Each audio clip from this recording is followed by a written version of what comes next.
Hey, what's up internet? I'm Chris Gonzalez. Today we're going to do a tutorial requested by somebody on Reddit. It's the Oer-Wout effect. If you don't know who Oer-Wout is, he's a photographer that shoots these really cool landscape photos in the woods and then changes the colors and makes them look really interesting, kind of surreal and like dreamy like. So we're going to do this same effect with an image I found on DeviantArt. It's also a stock photo. If you can go down to my link, you can download it there. Let's open that up on Photoshop. Alright, so what I've noticed, there's a couple things that all his photos have in common. All of them have sun coming through, so if you're going to take your own photos, be sure that there's some sun rays coming through into your image and that you shoot with a high aperture, so like f11 or 8, so that you get most of the photo in sharpness, not just the first things that you focus on. So anyway, let's get started. Select background, hit Command J 4 times. Bottom one, let's call this backup. And now the next 3, select them and give them all overlay color effect. And you're done. No, just kidding. Alright, so now go ahead and select the top one. Go to Filter, Other, High Pass, and give it a 1.5. Select the second one, Filter, High Pass, give it a 6. And select the third one and high pass, give it a 10. Alright, so this sharpens your image and gets it to kind of where you need it to be. So the one that's at 10, drop the opacity to 70. From there, select these, drop them into this new folder. This is optional, but I like to do this. Call this Sharpen.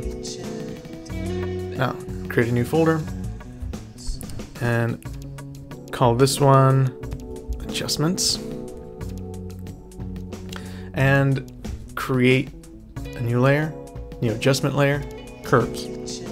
Hit OK, and it's going to be kind of simple.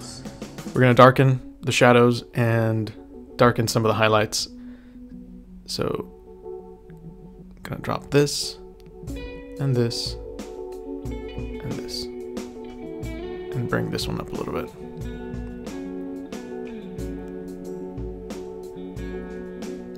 Alright, and if you're trying to figure out what it should be, you can match my numbers. So 64, 48, 129, 119, 193, 173. And they don't have to be exact, but whatever. If you want to, there you go. Okay, next thing. Now that you have this, what do you do next? Okay, well, create a new layer and go to Overlay.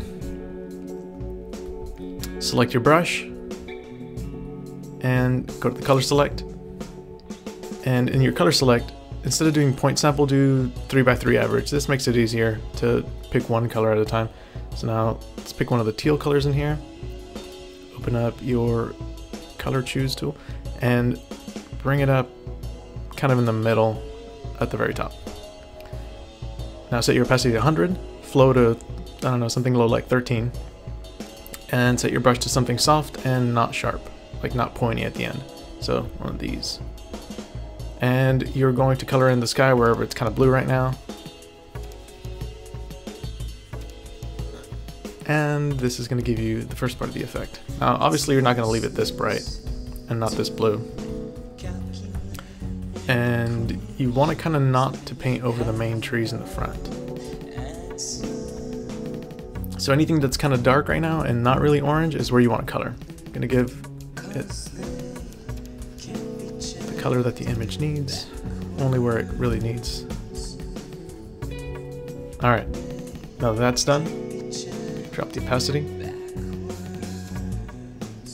to where it almost looks like it's natural.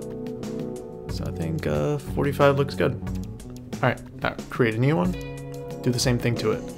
Overlay, and I'll pick an orange. So I'm going to go over here to my plants and do the same. And now color in the bottom stuff. Kind of where the sun's hitting, color in those rays, color in some of the trees if you'd like. Alright. Add some color to this tree and this one. And if you're wondering how I'm doing all these effects really fast, I have a Wacom tablet. I suggest you get one if you're going to be doing this a lot. They're pretty cool. You can get one for as cheap as like 50 bucks. And there's even some knockoff brands that are pretty good too. And you can find them on Amazon, free shipping and all that. Alright, cool. So, and now add some of that little orange to the spot of sunlight. Okay, now that we have that, create a new layer. And this one's going to be color burn. Pick one of the darker oranges. Get a really big brush. And now anywhere where there isn't sunlight right now, darken it. Now, one of the reasons why you're going to want to darken this is because shadows cause drama, and drama is pretty much what all these photos are about. They're really drastic and kind of unnatural, so darken whatever isn't sunlit, or at least not sunlit directly. And there you go. If you want to drop the opacity to something like a 70. And now if you grab the backup copy, bring it all the way to the top, you'll see what it looked like before and after. So I'm pretty happy with this. I think this is good enough, and this is a good starting point. If you want to tweak it up a little bit more to your liking, you know, you can keep playing with the settings and stuff until you find what you are happy with. But for now, this is what I like. And you just finished the Oer-Wout effect tutorial, so if you like what you saw, subscribe, leave a comment, let me see your photos, what you've done with them, and let me see what you'd like to see in the next tutorial. Again, my name is Chris Gonzalez, this is my visual poetry.